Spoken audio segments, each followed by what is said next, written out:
Oh, I thought you needed me. Nope. You were just saying hi. Hi. Apparently Philip wants to know if he can call into closed session. I got no policy. I don't think we have it. I don't have any objection.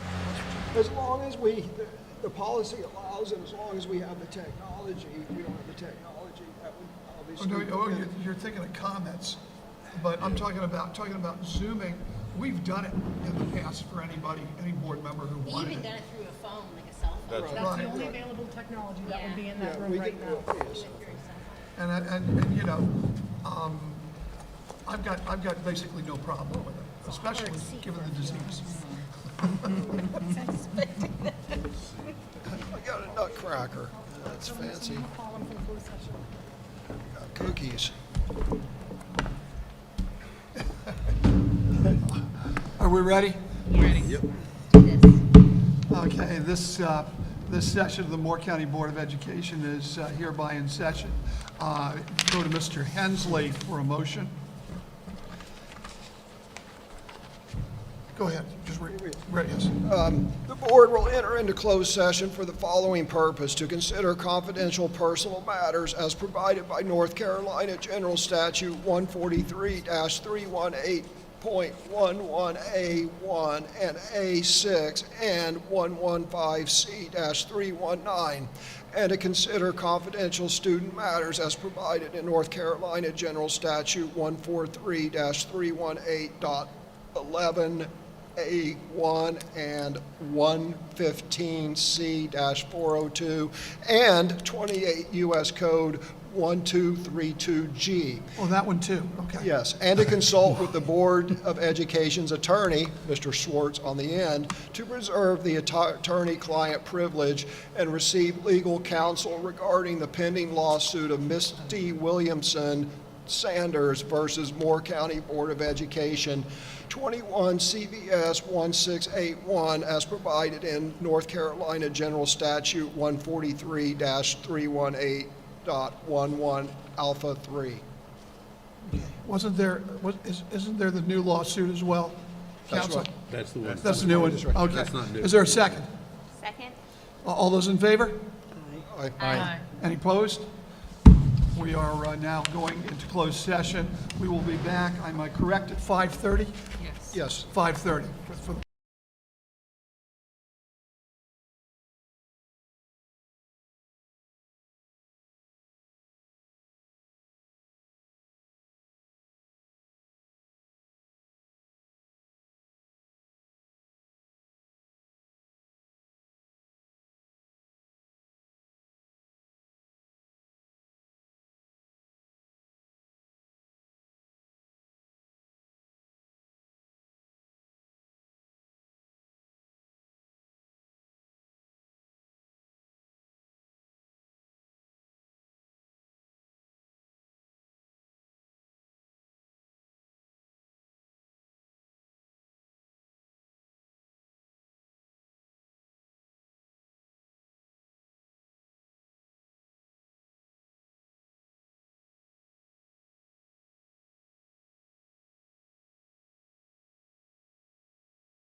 hereby call this meeting of the Moore County Board of Education into session.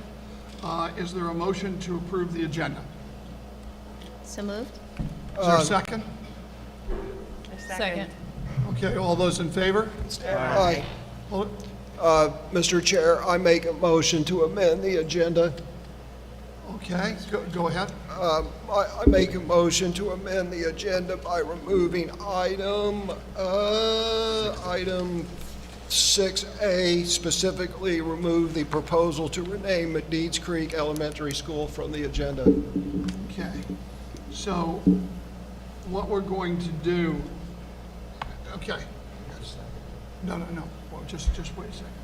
Is there, I'm going to ask Ms.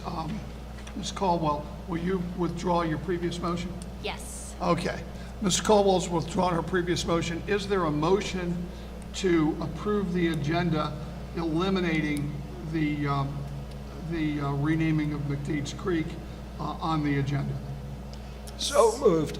Okay, is there a second? Second? Okay, yes, discussion, go ahead. Yeah, I just want to announce to everyone present that I believed, and by the way, this is just a recital of what I posted on social media yesterday, and I don't need any notes, I don't need to read it verbatim because I wrote it and I believe it right here. I believe that the renaming of McDeeds Creek, a school named after a terrain feature, after a recent Medal of Honor recipient, would be simple, non-controversial, and uniting. That obviously was an incorrect assumption on my part. I will not let controversy tarnish the memory of one of our heroes. Likewise, I will not let controversy interfere with the mission of this board, which is what you elected us for. The mission of this board, make no mistake about it, is returning discipline and safety to our schools, restoring academic excellence, and fiscal responsibility. That's why you elected us, that's our mission, and that's exactly what I'm going to do. I did not mean to cause any angst. My intentions as a 20-year retired Marine was simply to honor a hero. So to the extent that I caused any angst or anything, I sincerely apologize. That is why I'm making this motion to remove this item from today's agenda. Is there any further discussion on the agenda itself? Hearing no further discussion, all those in favor of the amended agenda say aye. Aye. Aye. All those opposed? Hearing none, the motion carries. At this point in time, we have Eli Blake and a kindergarten student to come lead us from the Pledge of Allegiance. All right. Kindergarten.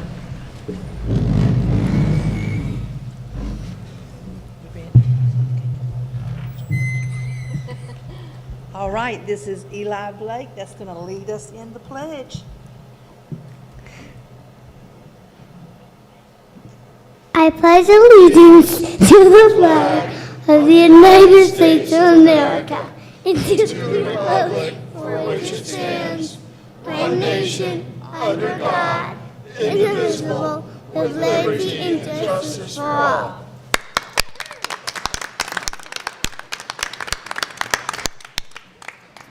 And now Eli's sister has our inspirational poem for us, Gia Blake.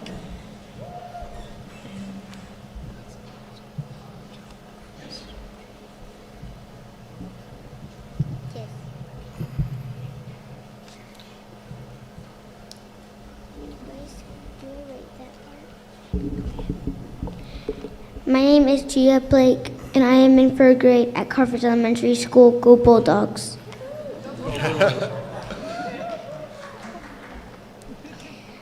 I was going to write about my artistic skill, but after talking to my mom and brother about what happened last week, I decided to write about it instead. Last week, a Grinch tried to steal our Christmas, but failed. He failed because we came together as a community to help each other. People gave away free food, warm places to come hang out for a while at my house, instead of being, wait, what? My friend even gave us a warm place to come hang out for a while at my house. Instead of being glum, we giggled and laughed and played board games and charades by flashlight. My crazy brother seemed to think a fire truck, a pig, a bus driver, or crow, by the way. People in our community enjoy spending time with their families and friends without electricity. The citizens of Moore County stood up to that Grinch just like the people in Whoville. I am so proud to be one of those citizens of Moore County, and I bet if the real Grinch was watching that his heart grew at least 10 times bigger. Thank you.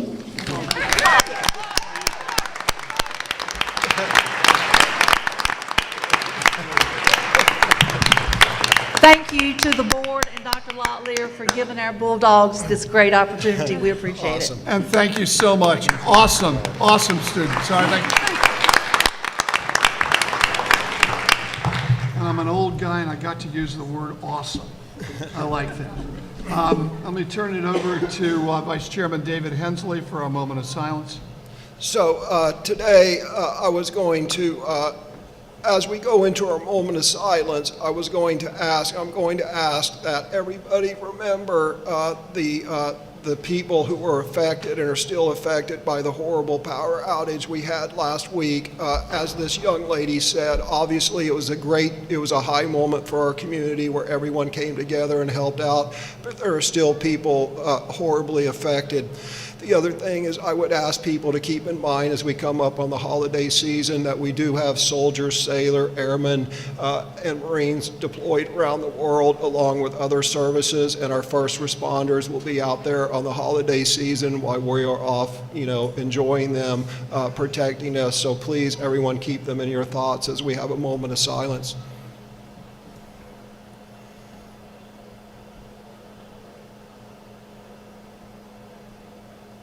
Thank you. Thank you. Okay, now for recognitions, I'm going to turn it over to our member, Stacy Caldwell. She's down there. And if our new member, Pauline Bruno, would like to join me down below, I think we've got some certificates to hand out.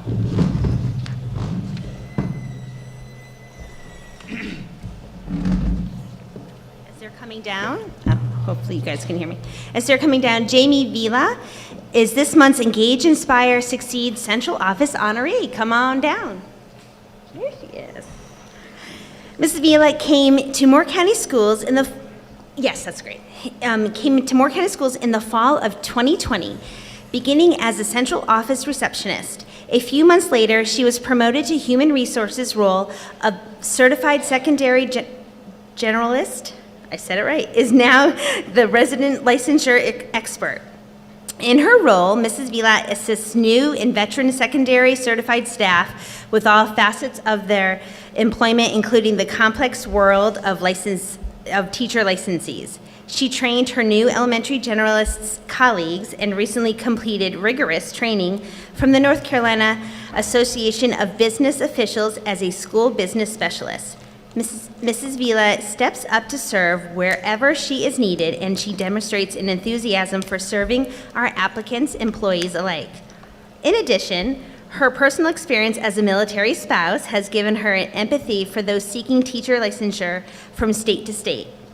Mrs. Vila's work may be behind the scenes, but her impact is insurmountable. When members of the Vila family, and I know they're here because I see them, stand up and be recognized along with Dr. Appenfels, and congratulations.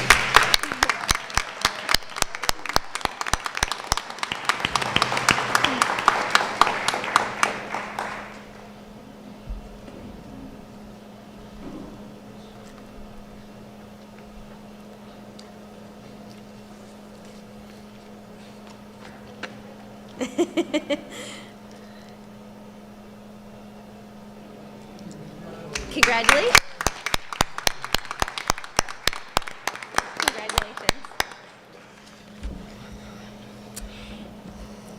Caroline Penland is this month's Engage, Inspire, Succeed Transportation honoree. Unfortunately, she was unable to attend tonight. The Moore County Schools Transportation Director will present. Let me say that one more time. The Moore County School Transportation Director will present her certificate on behalf of the Board of Education at a later date. Congratulations, Ms. Penland, if you're listening.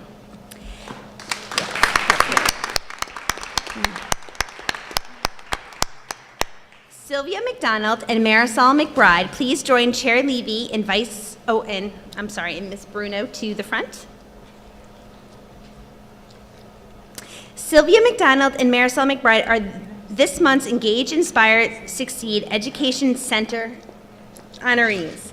Ms. McDonald serves as the English as a Second Language coordinator for Morris County Schools and specializes in English language learners, world language, and arts and media. Her leadership is well respected throughout the state, as she is often called on to present with the North Carolina Department of Public Instruction.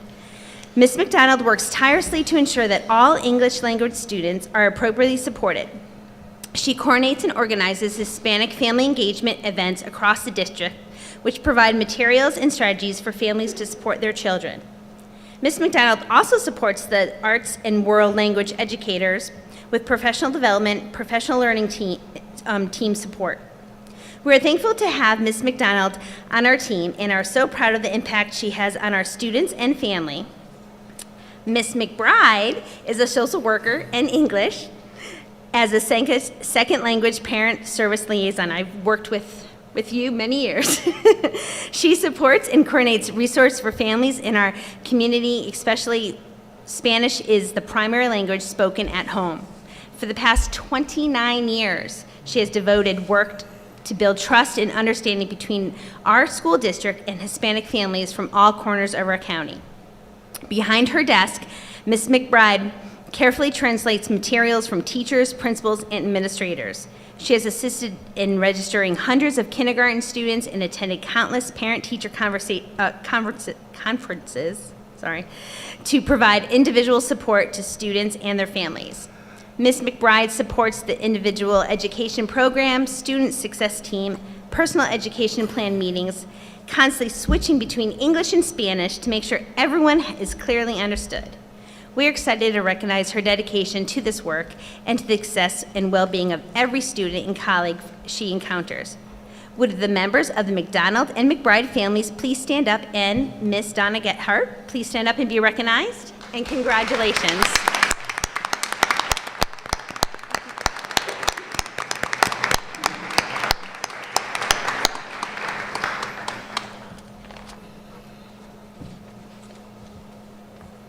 One more.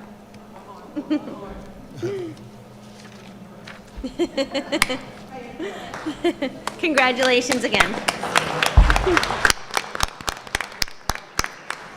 Tyler Callahan, please join Chair Levy, Vice Chair, it says Vice Chair Hensley on here, that's why I keep saying it.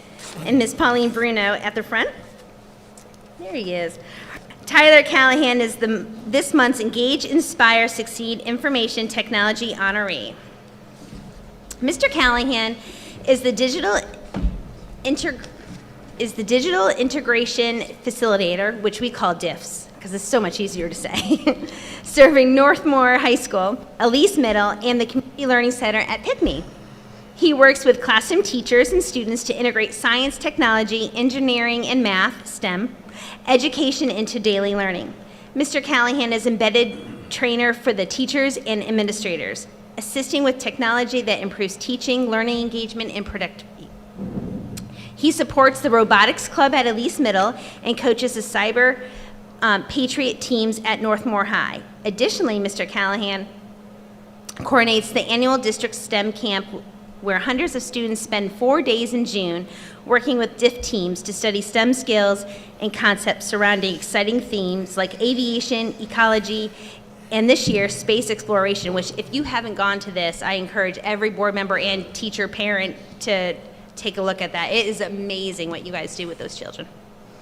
He is also an instrumental member of the MCS Twilight School, where he can be found most evenings assisting our non-traditional students as they work towards graduation. Would members of the Callahan family and Mr. Eklund please stand and be recognized? Congratulations.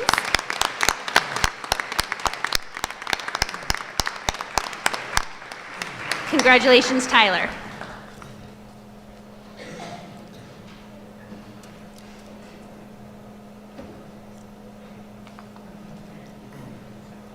And this concludes the recognition portion of tonight's meeting.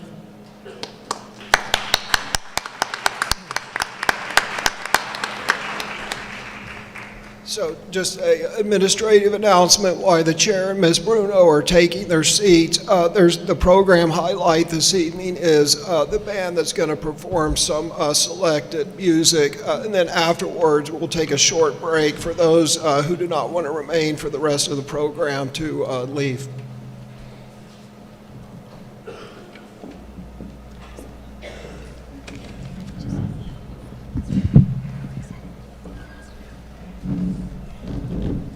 Yes.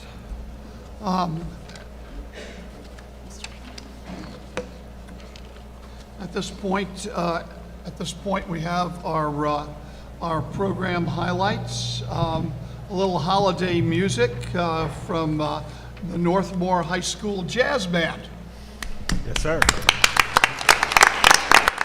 And I would like to point out that is under the direction of Mr. Clay Perry, Director of Bands here at Northmore High School.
wanted to thank you so very much for that rendition. It puts us in the Christmas spirit. It also helps us all to think and remember that this is a special season. And it also reminds us that we're here at Northmore, which is a wonderful school, and it is just a fantastic way to start out this new board. And I might also add one other thing. It is the intention of this board to make sure that the arts are funded well in our schools and to hopefully expand the funding of the arts in our schools, because while academics are important, the arts are certainly a part of our academics and our offerings. And so we appreciate so much what is done here at Northmore, just not only in the arts, but overall. Mr. Levy, if I can Yes. add too, what a wonderful thing to have a jazz band, just a jazz Oh, band. yes. That's amazing. So, Okay, well, Yeah. I will tell you something that, because full disclosure, Mr. Hensley leaned over to me and said, wouldn't this be nice to have a little Merlot in addition? But we are in a school, and we're not allowed to do that. But I get the spirit, and especially in this Christmas time, in this holiday season, it makes us really mindful of all the good things we have for our schools and our school system. Dr. Locklear, for all our school system, you ought to be proud, and we are all proud. Okay, so let's move right along. We have at this point our consent agenda. Is there a motion to approve the consent agenda? So moved. Is there a second? Second. Any discussion? Who had the second? Pauline. Okay. I do have one bit of discussion. I see a lot of new faces out in the audience, and that's the intention of this board, moving our school board meetings around the county and throughout the county. So just one administrative note, the consent agenda are those items on the agenda that require board approval. However, they're non-controversial, and everybody on the board seemingly agrees that they would vote for them. So they're approved without any discussion and debate. An interesting thing per North Carolina law, any item that's on the consent agenda, if any school board member opposes it, any school board member can have an item removed from the consent agenda. So that's your civics lesson for today. I just see a lot of new faces, and I want to make sure people understand what's happening. Okay, so that is also what might be called a point of personal privilege, which is granted retroactively. Okay, but we're in the middle of is there any further discussion? Okay, if there's no further discussion, all those in favor of the consent agenda say aye. Aye. Any opposed? Hearing none, the consent agenda is passed. Now, at this point, we're going to move into the public address. In a moment, I'm going to turn this over to the vice chair, who traditionally holds our public address. I want to say that this is the time for people to come and tell this board whatever you want to tell us. It is very much a free speech time. It is one of the things that our board is trying to do is, and I believe holding these meetings at various places, is to give all of our citizens all around the county a chance to speak to us without any worry. And if it's a teacher who wants to talk to us, that's great. There will be never retaliation. If there is an administrator who wants to talk to us, please feel free, because we learn a lot during these times. Although I do ask that everyone do keep their comments civil, and remember, we are listening and will listen. Okay, Mr. Hensley. Before we begin the public comment period, we will take a few moments. Many people just come here for the award. Many people attend only for the awards or to hear the program highlights. So anyone who would like to leave before the public comments and the rest of the program, feel free to do so.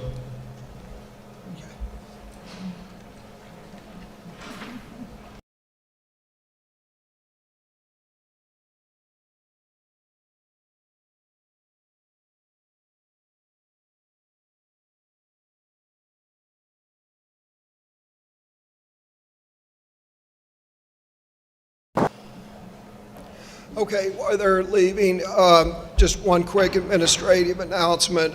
This board believes that clapping and other such feedback, as long as it's moderate and short in duration, is free speech, and it gives the board feedback, and, you know, quite frankly, it feels good to support your people or your side. So I want it to be known that short interludes or short outbursts of clapping or, you know, maybe a slight jeer or two at the end of a person's comment is certainly acceptable, as long as it's not exceedingly long in duration or interfere with the flow of the meeting. Here's a sign that I held up when I was on the minority of the board, and we believed it then and we believe it now. So we have 10 speakers scheduled to speak tonight. I cannot read all of the names. Some people's handwriting is better than others, so if I mispronounce your name, I apologize in advance. If I cannot read your first name or your last name, I will do as best as I can. The first speaker is Daniel Smith. Daniel Smith, if you could come forward, please. And while Mr. Smith is coming down, please remember that you have 3 minutes to speak. There should be a clock in front of you that you should be able to see. Please try to keep it within that 3 minutes. Go ahead. Mr. Smith. Good evening, ladies and gentlemen. First of all, I would like to congratulate the new members of the Moore County Board of Education. As a Moore County native who has been directly associated with our public school system for 30-plus years, I'm excited to see how you guys are going to improve the experience, safety, and quality of education for our students and faculty. Having said that, I'll get to the point. My daughter, Molly Sue Smith, graduated from this Northmore High School last year while earning the single highest GPA in her class. I watched her awesome and tremendous work ethic while she ran cross country, worked a part-time job at Harris Teeter, volunteered at a local memory care facility for senior citizens. She was in the Northmore Jazz Band, also the band captain of the Northmore Mustangs, marching and concerts band, made the Moore County All-County Band, and during the concert, we were made aware that she had the highest GPA among all of the members of the All-County Band, which includes Union Pines and Pinecrest. During this time, Molly endured the rigorous process of applying and interviewing for the Park Scholarship at NC State and the Moorhead Scholarship at UNC Chapel Hill. I am very proud to say she won both and had to turn down the Moorhead Scholarship to attend NC State with her sister, Miranda May. As a result, they have earned the once-in-a-lifetime opportunity to play and march together in the NC State Power Sound of the South. Unfortunately, last spring, I also witnessed Molly go through the unnecessary added stress of having to deal with, despite her hard work, not being recognized as valedictorian of her class. There is currently, in my understanding, a new rule in effect that forces the top students to endure a popularity vote of sorts, and the terms were never clearly defined to us. This allowed for subjective favoritism among people. Through the objective saving grace and conviction of some members of this current board and Dr. Locklear, there was a last-minute decision that allowed the top 2 students at Northmore to be given the opportunity to give speeches at their graduation. I stand before you this evening in hopes that this board will once again reinstate the distinguished honor of valedictorian to the student that single-handedly earns the highest GPA in their respective classes of Moore County. Not doing this potentially enables our cream of the crop to lose faith in our system and not have the incentive to come back to Moore County and assist future generations to reach their potential and create their own success stories. Thank you. Thank you, Mr. Smith. The next speaker is Bristol, and it begins with a B. I am sorry, Bristol, I cannot read your last name, Bristol B. And while she's approaching the podium, I will point out that Moore County, it's a special point of pride that Moore County, the Park Scholarship, is NC State's highest scholarship that they offer. And Moore County Schools was blessed with not one Park Scholar, but two Park Scholars last academic year, one from North Moore and the other from Union Pines. With that being said, Bristol, please. And if you can state your name too, just in case, so we don't have it. Hi everybody, my name is Bristol. I'm a 6th grade student at Cranes Creek Middle School. This school does have issues. As a 6th grader, I hear racial slurs every day. I hear swear words every day. This one teacher that I have was in front of a student. The student cussed in front of the teacher. She said the F word twice. The teacher told her to say sorry, and then the teacher proceeded to say, "I can't deal with this." Now, just let me know, do you think a 6th grader should be hearing the F word and the N word and everything in between? This same teacher, she'll play music, but she'll turn the volume up to 95. I don't mind if she had it lower, but when she has it all the way up, it's hard to focus. She will proceed not to discipline kids unless there is a parent in there. Not only that, but this trailer that I'm in is very unorganized. I have papers that I will go missing, and I'll have to redo it. Also, we'll have to do work at lunch. I do believe that 75% of problems is at this school, yet something has not been done. I'm counting on the new school board to fix this, and I will not let this go or die down. We all need to fight if we want something to change. Thank you, Bristol. The next speaker is Jeffrey Naughton. Jeffrey N. Yes, sir, if you'd step forward, please.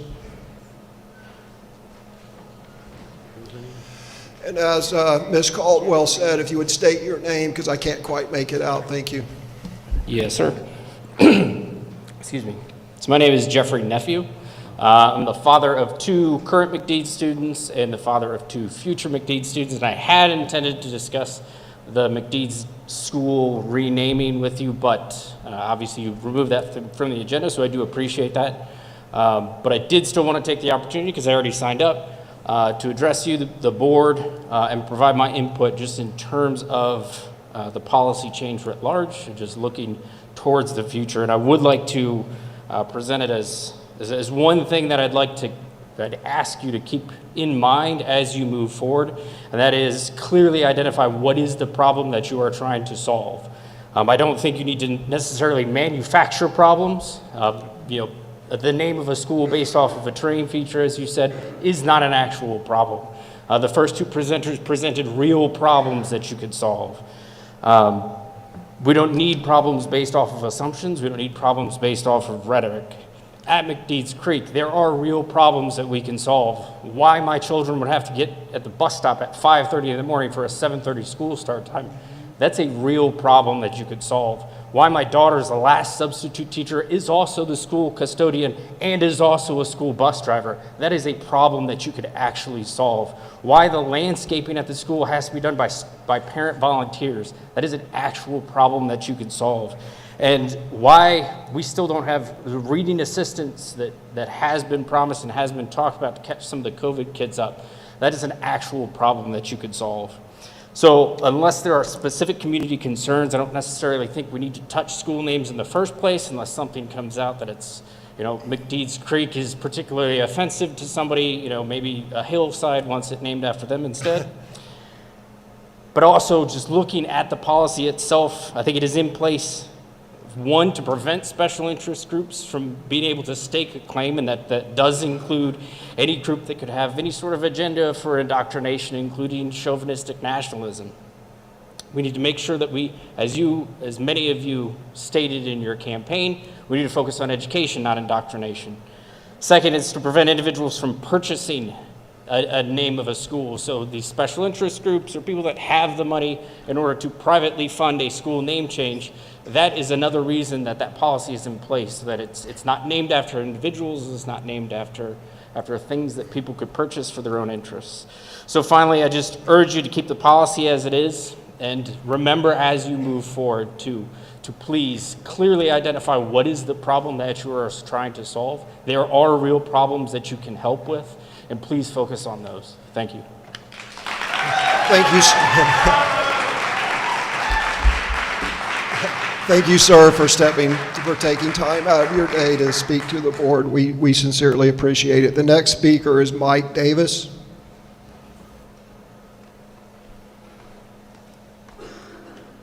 Most of y'all have seen me before.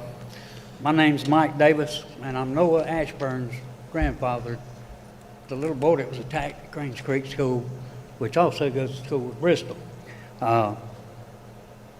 I'm just going to read a lot of what I wrote. It says, my grandson, Noah Ashburn, was attacked on October the 7th at Cranes Creek Middle School. The following week, he was due to headaches, he was diagnosed with a severe concussion. He was taken out of school for 28 days. At the end of that 28 days, my granddaughter couldn't let him go back to that school because we had also, as you know, because you came there and talked to us, we were protesting at the same time because of all the stuff that was going on in that school. And we couldn't let him go back to school because he would be retaliated by that principal. We know how she operates. It's going to be her way, and that's the only way. And he'd have a target on his back. So we had to pull him out of school. So he can't even go to school the rest of his 8th grade year. Now, maybe next year he'd go to Union Pines. And I was going to read a whole bunch of other stuff. But I'm just going to read, because I have read this before, but David, I don't think you was there when I read this at our church at night. This is what Noah wrote. It says, my name is Noah, and I'm 13 years old and 8th grade student at Cranes Creek Middle School. Most know of my attack on October the 7th. I was asked what I wanted for my sisters. He's got 2 sisters that's coming through Cranes Creek right behind him.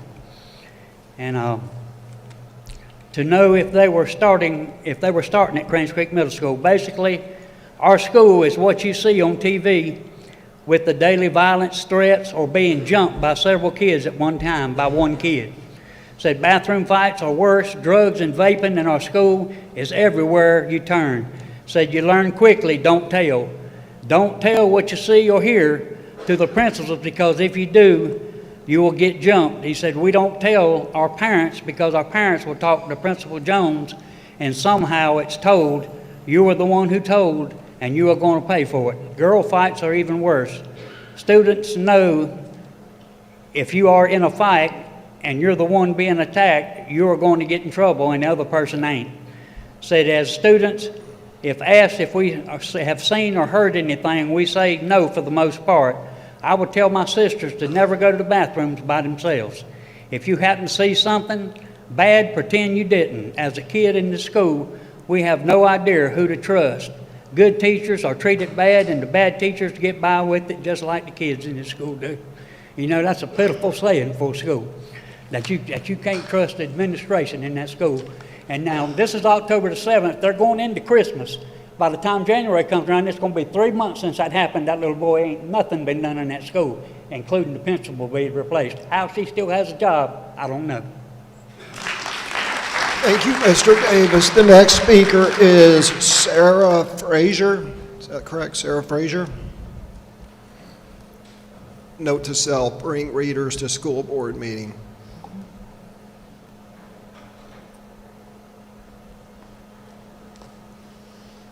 Hi, my name is Sarah Frazier. I am an Army veteran, a current military spouse, and a mother of 2 McDeeds Creek bulls and 2 future bulls. I'd like to thank you for considering the massive community input to continue the decades-long precedent and uphold the current Board of Education policy to not name a school after a person. The reasons we are against the name change of our school, which is named after a lowly terrain feature, have nothing to do with Master Sergeant Chapman, his widow, or his family. I'd like to make that perfectly clear. There's no lack of patriotism in a school that is 80+% federally connected children. Our children know more about sacrifice than most of us in this room. Our military kids' needs are tangible. They are not in names and they are not in statues. There are problems that can be solved. They're in bus length. They're in,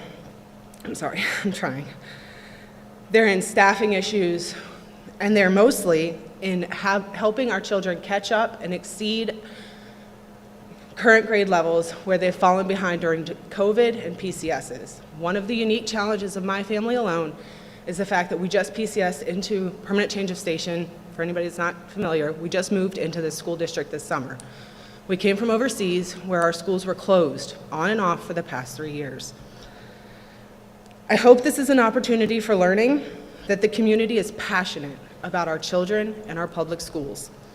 Please use your time to focus on bettering our district in all the ways we truly need, such as staffing, transportation, and specialists. I urge you to please contain the rhetoric and the inflammatory statements. They only serve to divide our community. There are so many ways to positively impact our students and our educators that need attention. I look forward to those needs being addressed in the near future and to benefit our students, staff, and our wonderful schools. Thank you. Thank you, Ms. Frazier, taking the time and courage to speak up. We appreciate it, and do not hesitate to do so again in the future. The next speaker is Catherine Cook, if I have that right. Catherine Cook.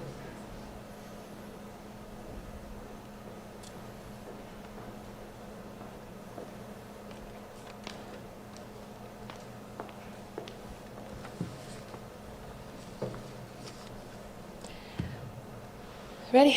Okay. Hi, I'm Catherine Cook. I wonder how many of you have taught an educational or curriculum-based class as I stand here in front of you. Early childhood education? This public school system receives federal funding, correct? So you are legally responsible to uphold federal laws, correct? Tenure. Do teachers have the opportunity of tenure? The answer is no. You've taken that from our teachers. The NC North Carolina is an at-will state for employment.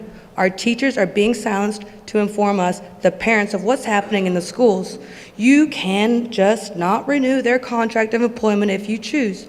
We, the parents, are losing our resources. You are breaking federal and state laws. It is not in our heads. You are making illegal choices that are harming our children, our generations, our future.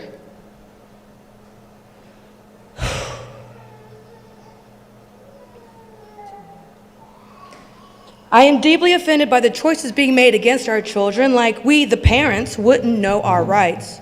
Open your ears, Moore County parents, especially us in the northern rural end. It's not just in our heads. They are doing this. They are taking away our constitutional rights, and it's about to get worse because they want to plan and take more. They, the school board, the ones in charge of funding and policies, they believe the state mandates on social emotional needs are not to be followed. They will give us a visual change here soon. Just wait and watch. They will give us something to see as proof of improvement. Do not be fooled by the smoke and mirrors they will try to distract us with, like a new sign. Federal law states we are to have a safe school. If you, the board, take social emotional development out of the school, then you are removing our last chance of hope for our safe school. The state law, academic or intellectually gifted. In North Carolina, state legislation mandates that public school identify and serve academically or intellectually gifted children. State law. So then we also have the federal law of equity of education being provided for all students, no matter any differences. The board, they are not going to stop taking from us unless we unite and rise up and do something. Who am I? I'm a clan of Murray of Scotland, and my family has been on the same soil here in High Falls since 1669.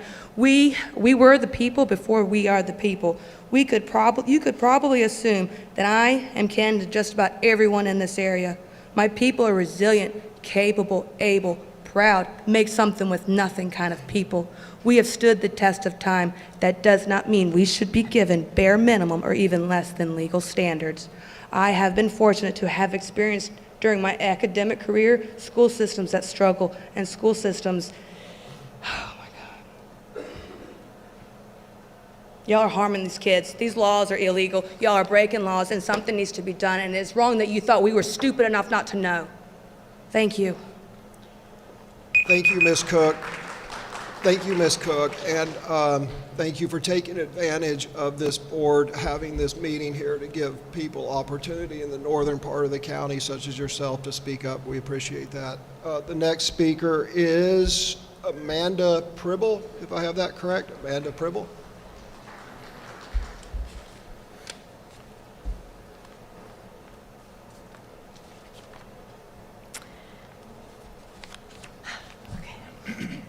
Hello, everyone. My name is Amanda Pribble. I have 3 children at McDeeds Creek Elementary. I'm an active volunteer in our school and community, and we are a very proud military family. I would like to start off by saying thank you. Thank you for returning emails, taking phone calls, and listening to your community this past week. I would like to tell you McDeeds Creek is not just a terrain feature. It is the only school in the state of North Carolina to receive the Model PLC Award. McDeeds Creek is a national showcase school for capturing kids' hearts 2 years in a row. McDeeds Creek earned a National K-Kids Distinguished Club Award. And McDeeds Creek is one of 3 schools in 2021 to be recognized for the Whole Child Award. McDeeds Creek not only earned these awards in less than 4 years, McDeeds Creek earned these awards during COVID. McDeeds Creek is more than a terrain. McDeeds Creek is a school to be proud of. There is a sigh of relief through the McDeeds halls today. Our staff and students are proud to be a Bull, and we are happy to continue to build a school and a name to be proud of. Go Bulls.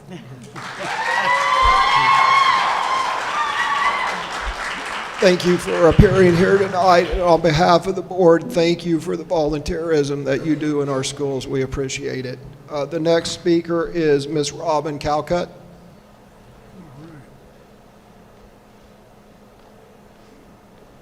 Who it shall be noted is adorned in McDeeds Creek attire in support. Good evening to everyone. My name is Dr. Robin Calcutt. Our schools rely on community members and elected officials to follow the democratic processes that support and strengthen communities, public schools, and our nation. There are specific items on the action agenda tonight that are concerning to our Moore County Schools families. I hope that we'll hear some discussion tonight to clarify these items. I know that one was removed, but the steps to suddenly change Board Policy 7550 with the intent to change the name of McDeeds Creek without community input is alarming. Changing a long-standing cultural practice is disrespectful to the communities, school employees, and representatives that contributed to this policy many years ago. Our county has a tradition of naming our schools for a community, a century, or a location that represents all people rather than individuals. The name McDeeds Creek was chosen to represent their community. The Latin Honors recognition was approved in 2018 by the board to provide all seniors with an opportunity for academic recognition due to the state-level 10-point scale implementation. Have there been parental complaints? We heard one tonight. To reinstate the valedictorian and salutatorian recognition. To be clear, when I was a member of the MCS team, a group of many individuals, students, staff, and parents were involved for 2 years in research, discussions, and then at the request of those stakeholders, the team made a recommendation to the board. As an educator and leader, I always took time to stop and ask myself or our work groups, is this decision or action in the best interest of students? If our answer was yes, then we could focus on doing the dedicated work for our students. If not, we went back to the drawing board. If our current Board of Education agrees to uphold the democratic values and nature inherent in the work of public schools, then our community will have a chance to contribute, collaborate, and do the work on what is best for our students. Thank you. Thank you, Ms. Calcutt, for your perspective. Vic Allen, you're up next.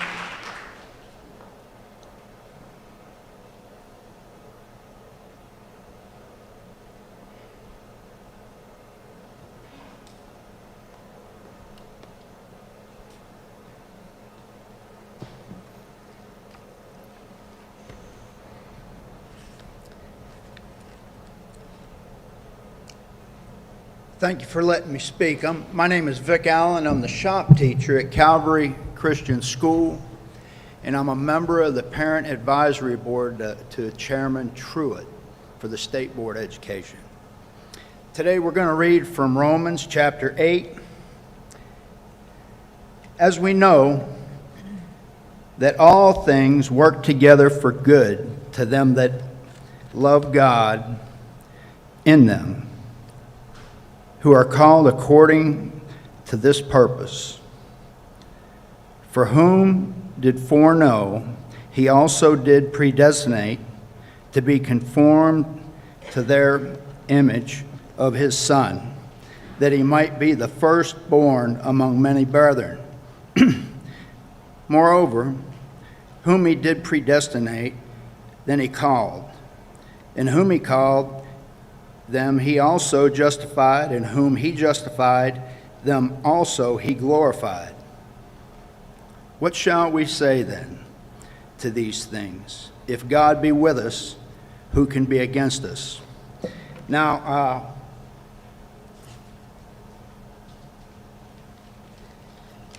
the program, the band was wonderful.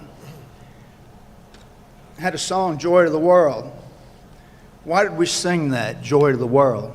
Because the Lord is come. So it's good to hear that a little bit of Jesus comes into the board education. Now, the Bible teaches us that there's no coincidences. The new school board members, they worked hard, they campaigned. But make no mistake, God had the hand to put them on this school board. There's no mistake. And you were here for a reason. And everybody saw you put your left hand in the air and your right hand, or right hand in the air and your left hand on the Bible when you swore to uphold the Constitution and do what's right. And these days, people don't pay much attention to oaths. You can see that all through our government. Well, God demands that you obey that oath that you took. It's very serious. Now, you ran on things that you were going to promise to change. Through the comments already, we see that you have a lot of work to do. To keep your eye on the ball. Don't come off your agenda. Get things done, and quick. The bureaucracy of your organization is so huge and so big that a problem as big as that boy getting beat up hasn't been solved since October. Mr. Allen, thank you for taking the time to speak out. The next speaker is Christina Carter. Christina Carter, who is going to talk about stuff, is what she listed. So I look forward to hearing about stuff. I couldn't think of just one thing, so, you know. Stuff and things. So congratulations, everybody. Thank you, Mr. Allen. Appreciated listening to Romans. I appreciate that. So, Cranes Creek, just a big mess. I appreciate all you guys have to do there. Bass Lake View, I have a child there. It's a hot mess. Not as bad, but they need help. Just like all the other elementary schools, all the middle schools, all the high schools. They're behind from COVID. They need more reading interventionists. They don't have, I think, one or from 3rd grade, one for 4th grade, and one for 5th grade. It's a lot of kids. And from August, they say they're going to put them in, and it's December. Nothing's happened. So you have to pay a teacher to stay after for help. And there's only a select few that are even willing to do it.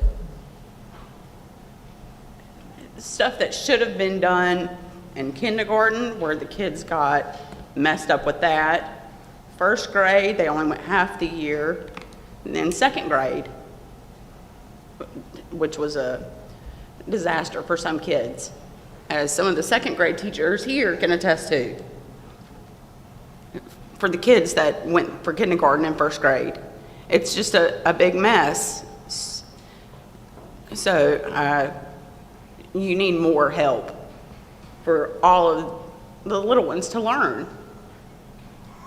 It's just a big hot mess. And you guys were elected to put more people. The name change thing is why I came. I wanted to talk about stuff, so there's your stuff. So I look forward to seeing whatever it is that you guys do. Hopefully it's all great things. I'm positive it's going to be great things. If not, you'll see a lot more of me to talk about lots of other stuff. Thanks. Thank you, Ms. Carter. Moore County Schools can and will do better, I assure you of that. Mr. Chair, with Ms. Carter, that concludes this evening's public comment period. Okay, I want to thank everyone for taking the time to come and speak to us today, and especially for being so civil and being so to the point and staying within the 3 minutes. We do appreciate that, and we do appreciate the things that people have told us, because this is the time when the board learns quite a lot that maybe we didn't know before. So we're always in a learning position as well. Okay, moving right along. Pardon? Do you want to take a 5-minute break to see if people want to? Okay, okay, let's take about a 5-minute recess. Okay, let's take a 5-minute recess, and we'll be back here within 5 minutes.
Calling the school board back into session. At this time, we're going to the agenda item, which is the consideration of reinstatement of valedictorians and salutatorians. I recognize Vice Chair Hensley for a motion. Yes, sir, Mr. Chair. I make a motion that Moore County Schools requires the reinstatement of valedictorians and salutatorians this academic year with the requirement that the superintendent provide the board a plan for our approval of valedictorians and salutatorians with the following tenets. One is that the selection criteria are 100% objective measurement. Two is the valedictorians and salutatorians are offered speaking places at their respective commencement. And the third condition is that that the valedictorians' names shall be on plaques in both the respective high schools and the central office. Did the attorney get that motion down? I'm working on it. Okay. Hold on 1 second. I have it written down. Okay, I just want to make sure that there's no question about it, because it was rather long.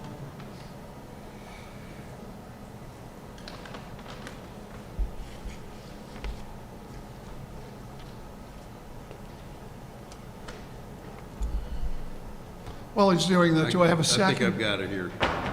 Do I have a second for the motion? Second. I hear a motion and a second, and you have that, counsel? All right. At this point, I'm going to turn it over to Mr. Hensley to speak to his motion.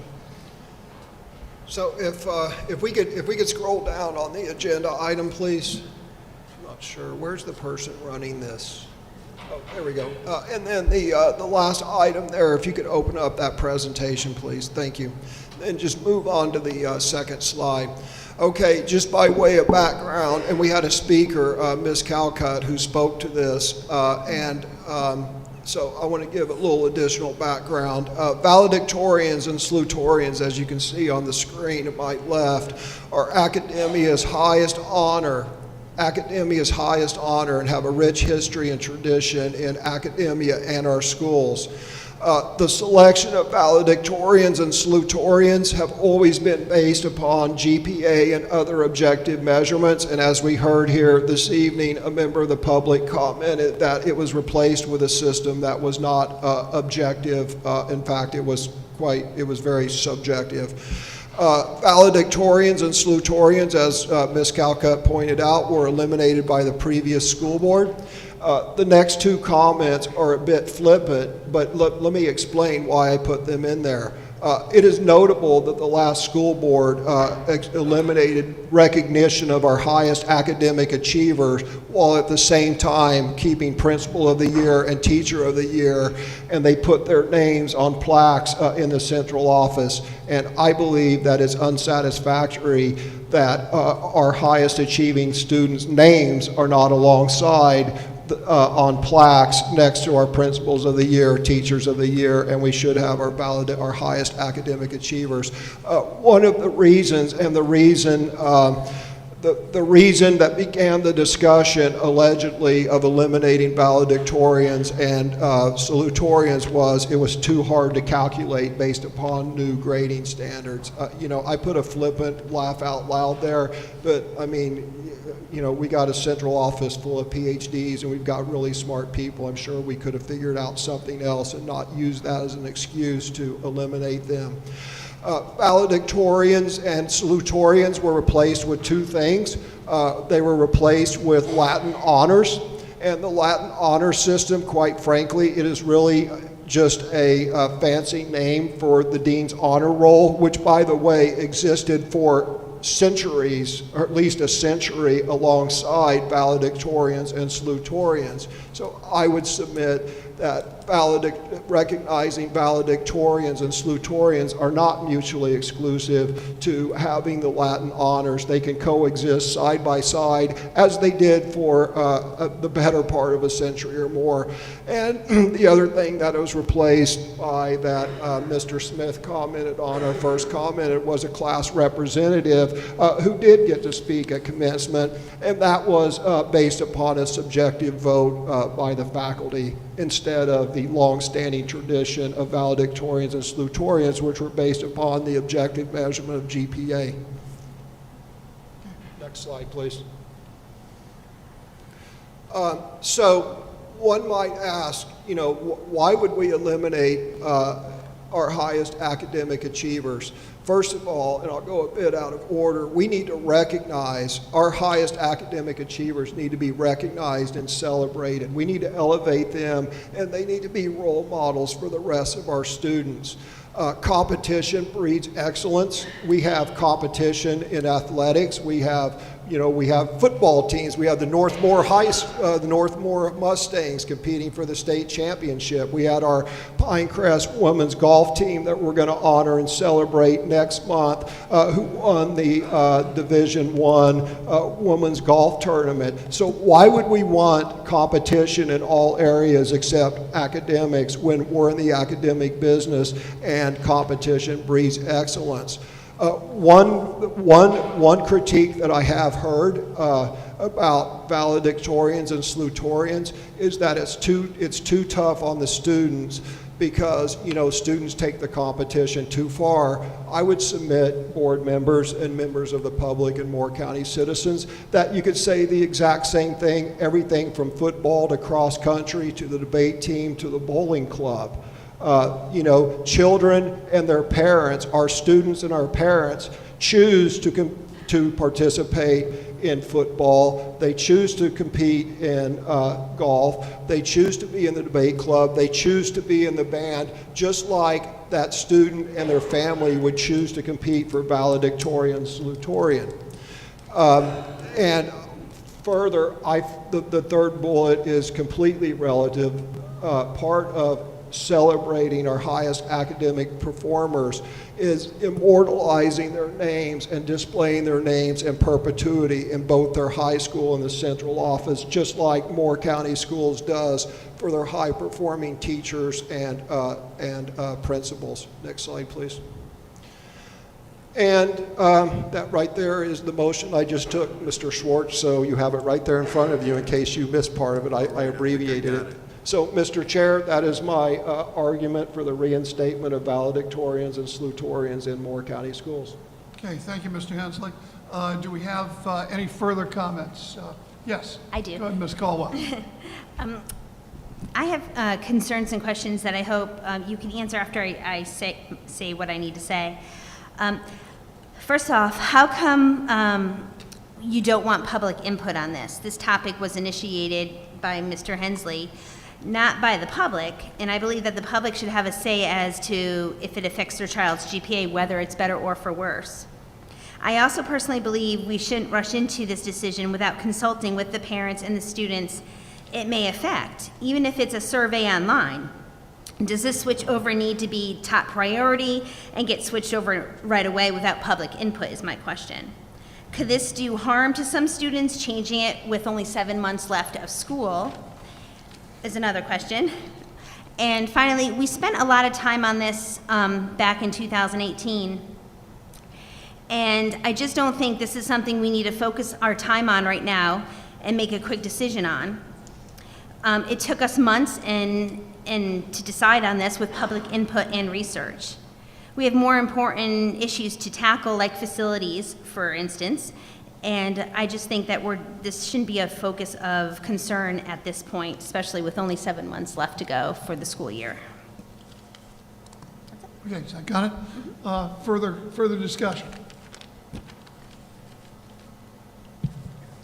Hearing no further discussion, let me, go ahead. If no one else has any comments, I certainly have some responses to Ms. Caldwell's observations or perspective. Please.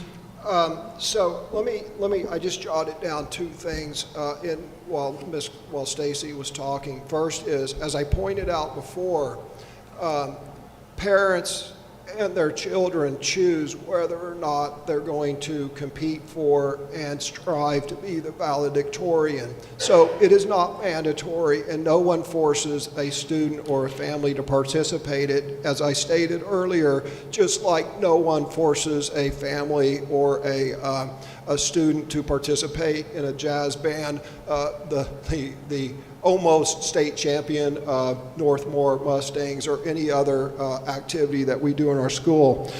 Secondly, to Ms. Caldwell's, why are we in such a rush to do this? Why are we in such a rush to do that? I can answer that. You know, part of my problem with academia is it took 2 years to decide to eliminate it. You know, and I am sorry that the previous board, you know, operated at a glacial pace, and we'll have committees and studies and this and that. Yes, community input, you know, is important, but at the same time, so is rapidity of action. And towards that point, let's talk about what's happening this academic year. There was 1 year gap. There was 1 year gap that Moore County schools did not recognize valedictorians and salutatorians because there was a phase-out period. Last year was the only year that Moore County schools did not recognize valedictorians and salutatorians. And in that year, Moore County schools had 2 Park Scholars. We got more than our percentage of North Carolina's highest scholarship. And those students were not recognized at their well, they were only recognized in their commencement because we made an exception. So the only year that we did not have valedictorians and salutatorians, we made an exception. The year before that, valedictorians were not supposed to speak at our commencements, and we made an exception for that. So the Moore County School Board made a decision, and then they immediately made exceptions to it the following 2 years. And I believe, and hopefully the board members, my fellow board members also believe that the mistake of eliminating valedictorians and salutatorians, the mistake of not recognizing our highest academic achievers was so egregious that that decision needs to be immediately reversed and put back into place this academic year. The GPAs are calculated. I mean, when my wife and I's daughters graduated Pinecrest High School 2 years ago, my God, their grade sheet said their class ranking on them. So it's not that we don't know, it's just that we don't do it. So, Mr. Chair, that is my response. I have nothing further. I just want to add one thing. And I do want to coach. I will have something to say. Okay. So, but you go ahead. Okay, it's just one thing. I was just going to say whether or not it's good or bad, and like you said, it could be a great thing that we go back to it. I just feel that parents should have an input in the say of that. That's all. Okay. Let me say that I think this is actually a rather simple matter. Not everyone gets a trophy. And we as a board have to look to a more conservative policy. And our more conservative policies is taking a look at individual excellence and honoring individual excellence. That is what we do, and that is what I hope we will do in Moore County schools. There is no reason not to continue this Latin honors system by giving students who have a high GPA a tassel or a collar that they can wear the same as everyone else. I look at this as adding to, not subtracting from, our graduation. And since it's a policy and a procedure that's been done certainly since I was a child, which is a long time ago. I remember Mr. Lincoln and I discussing it at that point in time. Maybe not, but it was right after it was just before he was going to the theater. But more seriously, it is something which has been done before and for many years and many years over. And for us to say, yes, we are going to honor the best, not just a whole bunch of students who did well, we'll honor them as well, but we're going to honor the best. I think if we're going to be the best, we need to honor the best, and that is the reason why I'm going to support this resolution. or any other discussion? I do want to Yes, make a couple go ahead. comments if I could. I do appreciate the concern for the public's outpouring from Ms. Caldwell. But it seems obvious to me that the public has no issue coming to us with something that we presented a week ago, presumably the renaming of the McDeeds Creek. They had ample opportunity to come to us, and the only person, there's only been one that I know of, and he's for it because his daughter missed out. We took away, we're not requiring that anybody does it, but we took away the opportunity from children for long enough, so we should go ahead and make that back available to them. Also, I think during our work session the other day that we considered talking about how that our CTE programs for the children who are not so academically inclined, but they can work with their hands very well, we're going to be working toward a non-weighted GPA so that they get recognized as well. And it's across the board. If you excel in something, we want to recognize you. You deserve the recognition. So we're providing, again, an opportunity. We're not requiring it. And that's all I have to say. Okay. Anything further from any other board members? Hearing nothing further, we'll go ahead. I'm sorry. Go ahead. Shannon's comment, Ms. Davis's comment, reminded me of something very, very important, and we did discuss this last week in our work session. Our new strategic plan talks of respecting students regardless of their going to college, they're entering the workforce via our CTE/VOTEC programs, or they're entering the military.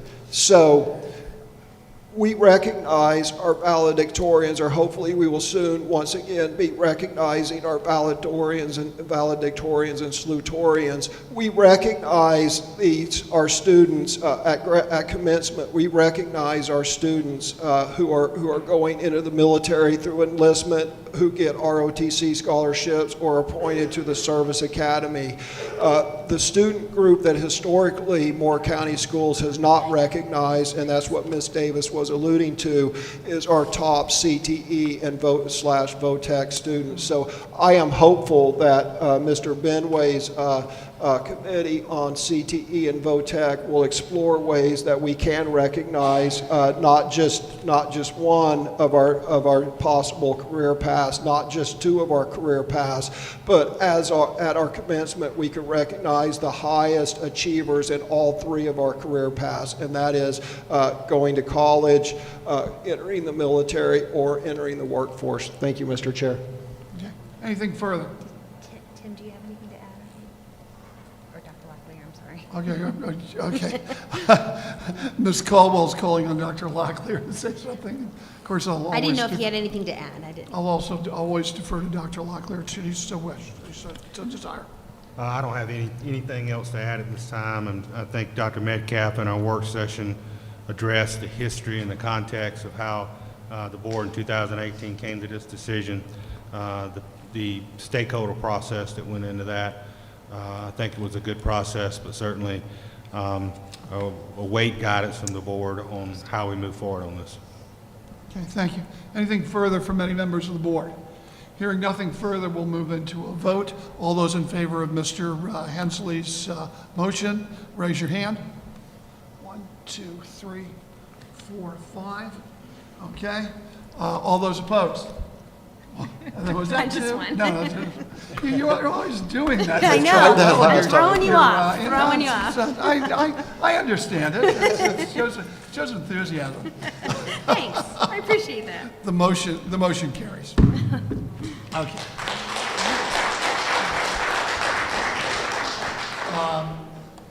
Moving forward to our last item, which is our future Board of Education regular business meeting sessions, where they're going to be located.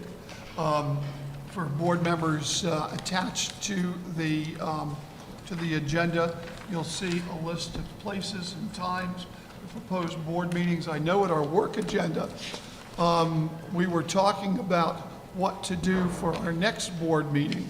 Our next board meeting, I believe on the attachment, correct me if I'm wrong, Dr. Locklear says that we're going to meet at the central office because it's a combination of a work session and a business meeting. And these are so that the audience understands, we're talking about the places of our business meetings.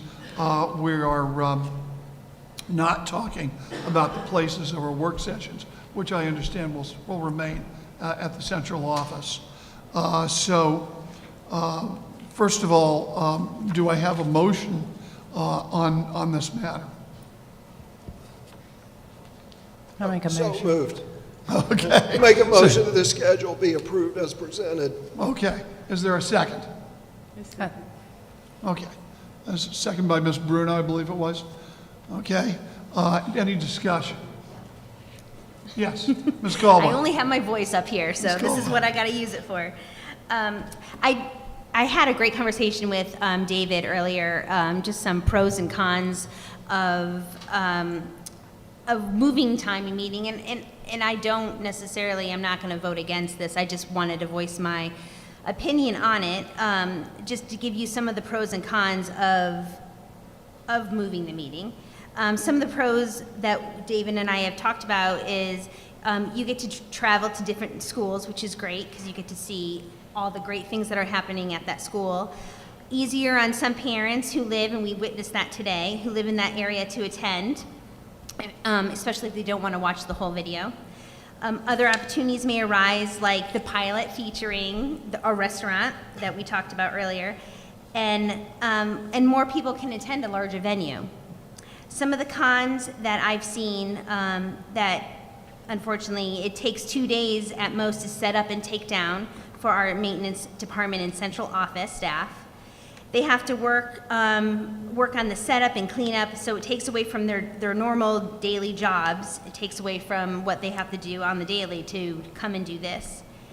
And have to plan who we are to honor, so some of those people don't have to travel far, like we had to switch it this time around just because Pinecrest couldn't, I believe it was Pinecrest, couldn't travel to Northmore today. Students, also another negativity, or con, I should say, not negative. Students may miss out on an activity due to using their location. For instance, we couldn't come today till 3:45 because of dismissal. Personally, I'm okay with it. I think if we aren't burdening the schools and the workers, I know it may only be once a month, but it doesn't take away from all the hard work and planning that goes into it. I think if we had something huge on the agenda and we needed to switch it over to another location is fine. But I know every month is a lot of work, and if it's okay with the workers and staff that do this every month, I'm okay with it as well. Okay. Is there further comment? Hearing... Mr. Chair, yes. I would suggest that the motion be to amend the board's schedule of regular meetings by adopting this schedule. Okay, Mr. is Chair, that okay, Mr. Hensler? Mr. Chair, I rescind my motion, and I'd like to make a new motion that our our schedule of regular board meetings be amended to reflect the changes proposed in this graphic in front of us. Okay, which is for the public, so the public understands. That is attached to our agenda so that the public can review it by simply going to our website, taking a look at our agenda, clicking on the agenda, then clicking, when you see the agenda, click the item on the agenda, and then you will see below that, you'll see a hyperlink to this schedule. But that having been said, is there a second? Second. Second. There's a second by Mr. Benway. Okay, any further discussion? Seeing no further discussion, all those in favor say aye. Aye. Any opposed? Motion carries unanimously. Okay, next we're going to move into the superintendent's report. Thank you, Mr. Chairman. I do have some brief comments this evening to share with the board and our members of the public who are with us tonight. Although I've said it several times, I just wanted to again thank all our staff for their work to help ensure we were ready to resume normal activities Friday with our students after the unexpected power outage. Specifically, I wanted to share a special note of gratitude for our child nutrition team, our maintenance team, and our technology teams for the work they did throughout the week. Our child nutrition and maintenance team worked as partners to move frozen items out of the freezers where our schools lost electricity, moved those to our schools that still had it, and then had to do the reverse back when we got power back in our facilities once our freezers got down to temperature. So I really want to thank them for that work. Our maintenance teams also made sure our schools were up and running. We had electricity then, checking on fuses, checking on our HVAC systems, and then our technology team making sure we had our servers back up, our Wi-Fi back up, our communication tools back up. So I just really want to thank them for that.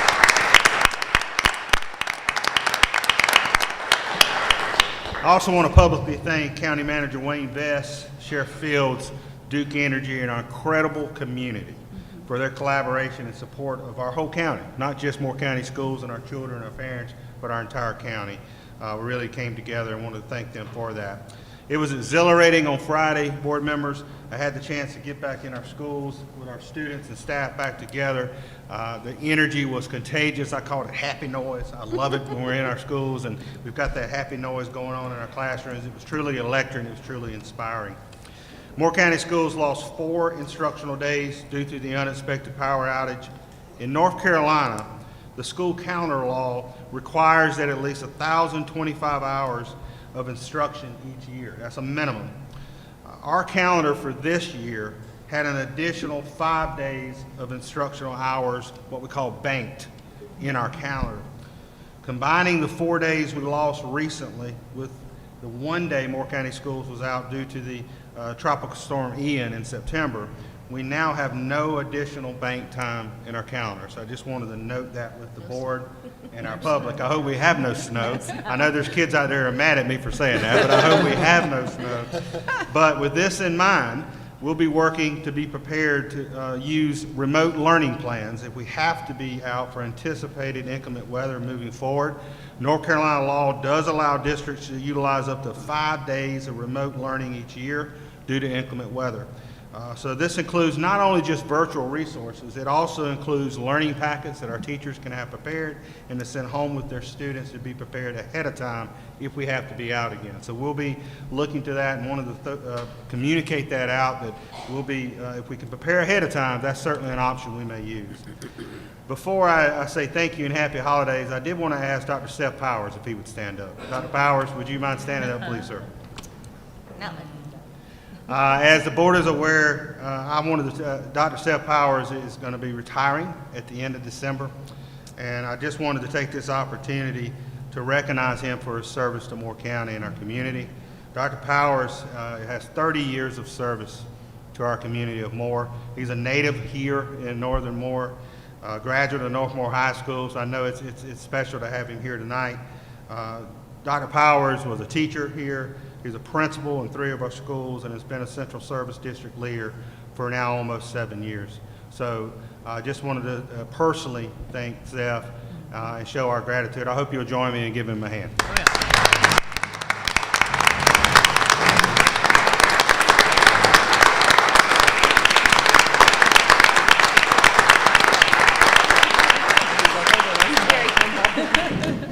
Thank you, Seth. And with that, Mr. Chairman, thank you, sir, and happy holidays to all. Hope we have a wonderful holiday season as we break at the end of this week. Thank you. Mr. Benway. First of all, I'd like to say that I want to thank the North Moore School for setting this all up. Understand, in addition to the central office setting this up, understand what kind of an additional burden this is, especially when our first get together. I suspect, though, that as this becomes routine, the effort will streamline a little bit and we'll be able to lessen that burden a bit. But whatever burden we absorb is in favor of the parents. We ran on the 3 of us ran on the platform that we were going to get to know the parents, get to work with the parents, and this is a great first step in doing that. Second of all, I'd like to thank the gentleman who gave us a mild tutorial on problem solving earlier. I tend to agree with you. Get the problem statement wrong and everything after that kind of falls apart. So we got to keep that in mind and go after that problem statement and give it its due. Thank you very much. Go ahead, Ms. Davis. Thank you. One of the speakers said something about that the community was passionate about our schools, and I already had an inkling that they were, but I learned it definitely the past week. But I want y'all to know that you have a school board that is just as passionate, and we're not going to get everything right 100% of the time, but it won't be for lack of trying. I'm from Moore County. I love this place. I want to see everyone here succeed. There's no reason that we can't or shouldn't. It's definitely a passion that I have. So just know that you have that commitment from me. And thanks, Ms. Purvis, for the signs that gave us direction how to get back in here and the preparation, as Ken already said. And just Merry Christmas. Enjoy your Christmas holidays. Eat lots of junk food and come back well rested. Ms. Caldwell. Yeah, I wanted to just echo that and just say thank you for everybody that came out today. The jazz band was great, so thank you for that. That was just, it was kind of a breath of fresh air. I really enjoyed that. If we can have that at every, I'm just kidding. If we can have that at every meeting, that'd be great. I also want to thank you guys for your passion to make Moore County Schools a better place. McDeeds Creek, thank you for coming out and showing up and sending emails and telling us exactly, what McDeeds Creek means to you. So I really appreciate all of you that showed up and emailed and phone calls. Thank you for doing that. And our military community as well. Thank you for coming out. And this is just a little personal inside thing for me, but I'm going to say it publicly for whoever drives bus 14, and I'm sure you guys can figure that out, but whoever drives bus 14, I just wanted to say thank you for always making my day. She doesn't know who I am, but she waves to me every time she drives by. So I don't know who she is either. But every time I drive by her, she's always smiling and waving. So I just wanted to say thank you. I don't know who you are, but you always make my morning, so. Thank you. Ms. Bruno. Yes, first of all, I want to thank you for putting this together for us tonight, allowing us to have our meeting here. I know it's a lot of work, but I want you to know how appreciative we are. The other thing is I want to thank everyone that emailed me this past week. I am thrilled that you took the time to email me. I hope I answered everybody. I really tried, but I'm listening, and I will always listen. So please keep the emails coming. Our main focus is getting our children academic-wise, raising our standards. We really want the reading to increase. So what we have done is we've just organized a group of men and women who want to be grandmas, grandpas, moms, dads, aunts, uncles, or just friends to come into our schools, to read with, to read to, mainly to help our teachers in getting our children up to par on their reading. We're also going to be coming into the schools because we really want to know what we can do to make your life easier, to help you. And we want to listen to your needs. Besides reading, discipline is very high on our list. We don't believe that you can have learning going on when you have chaos or just kids acting out. I am really appalled that any students tell a teacher to F off. To me, that has to stop immediately. I don't have any tolerance for that. I am also appalled that one of our schools in their improvement plan stated, school administrators supporting teachers' efforts to maintain discipline in the classroom will increase from 41.67% to 61.67%. To me, this is a very grievous sin that our administrators are not supporting our teachers. From 41% up to 61%. We have to really work on this. Okay, and people say to me, well, how do we retain our good teachers? Well, who wants to teach in a school where you're being cursed at, where you're being sworn at? Who wants to stay there? So this is what we have to work on to retain our wonderful teachers. So we have work to do. Let's roll up our sleeves and have a wonderful holiday, everybody. Just one moment.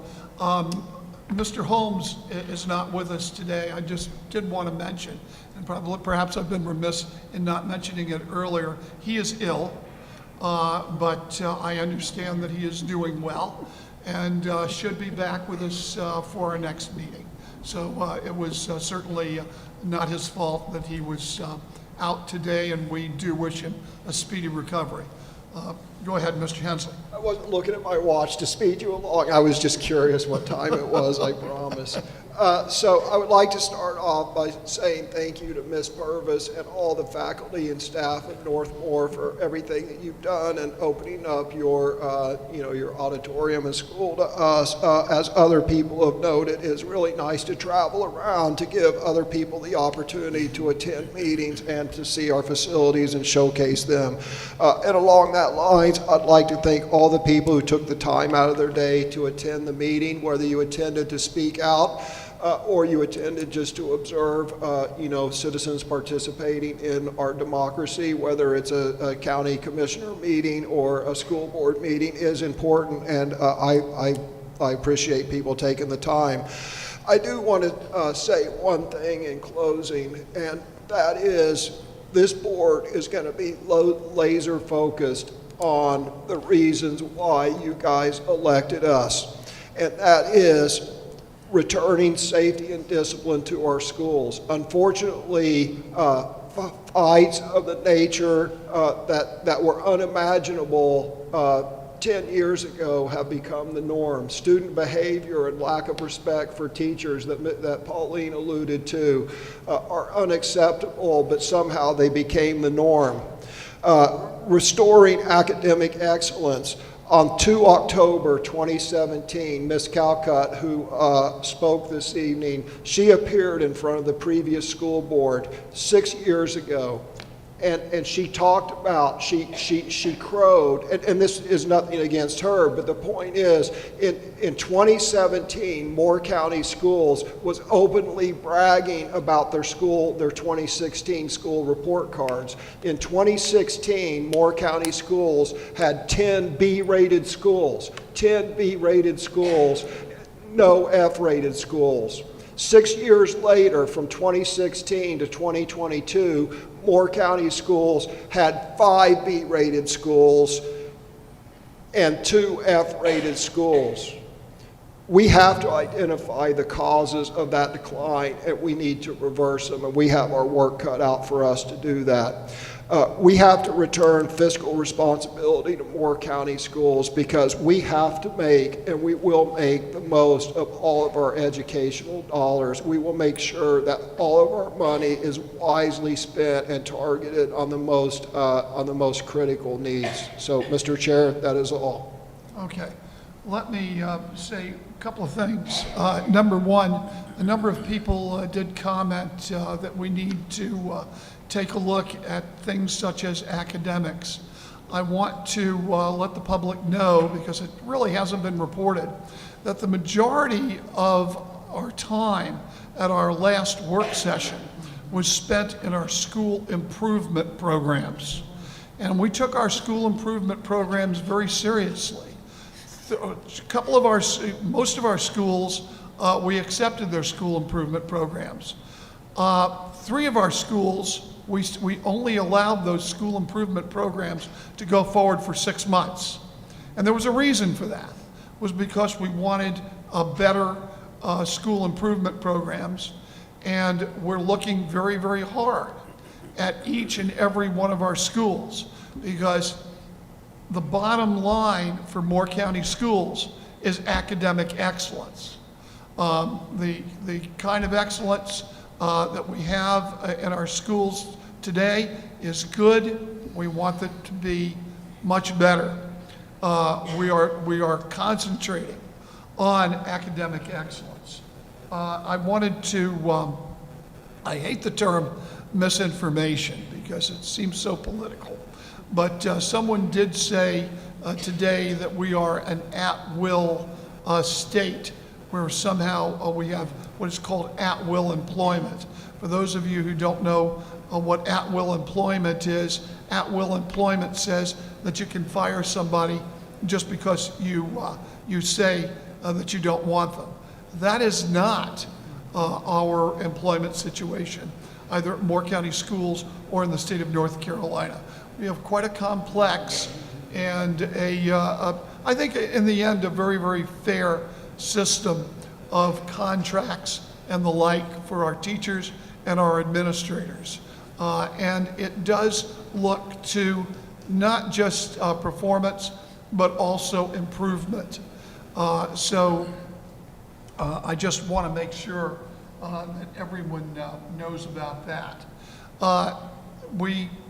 And council, correct me if I'm wrong, we had a time here where we informed our state legislators that we were very, very upset over a move to constantly constrict our calendars in our school system.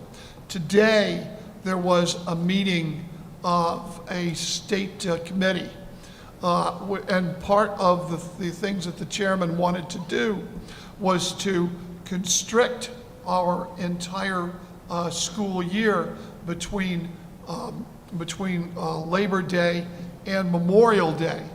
We sent in not only an objection to that, but we also asked, this board passed a resolution to ask for calendar flexibility.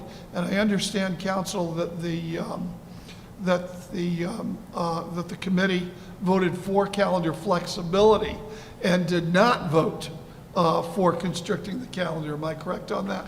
That's correct. It was the House Select Committee on Education System for North Carolina's Future, and they approved a draft today to encourage greater flexibility in the school calendar law as a priority to be taken up by the General Assembly. Okay, and that's important to your school board because we want to start our schools early enough so that our students can have their semester break before Christmas. And not just because it's a great thing not to have to study for exams over Christmas, but it also jives with our college calendars, so that a student can graduate early, and we have a lot of students who do graduate early from our high schools in December, and then they can now go, hopefully with greater calendar flexibility, starting next year, they'll be able to take advantage of the January semester, starting at not only our community colleges, but also at our various other colleges around the country. It's very, very important. To be clear, that was a recommendation that the committee made to the General Assembly. There's a long way to go before it's accomplished. Yes. So we need to keep the pressure on. Yes, and thank you for that. But that's one of the things that your school board has been doing. I personally called each and every chairman of that committee this morning to make sure that they understood the position of the Moore County Board of Education on that matter. And I don't know whether my phone call had much to do with it, but at least we got the outcome that we wanted. So I was happy about that. Okay. All right. With that, let me also thank Ms. Purvis and Northmore High School. This is indeed just a shining jewel in Moore County, and thanks to our band and to the arts. If you haven't been here to see a play or performance here at Northmore. You'll find some extremely talented students. And let me also say, on behalf of the board, because I get to speak for the board, I want to wish everyone, no matter what holiday they schedule, that they celebrate, whether that holiday is Christmas or Hanukkah, or whether it is in addition to Kwanzaa, or whatever holidays they celebrate. Wish them good holiday, good cheer, and peace on earth. So with that, what we're going to do at this point is we are going to recess and go into a further closed session. There will be no further board action, public action, except to adjourn our meeting. So, and that will happen after our closed session.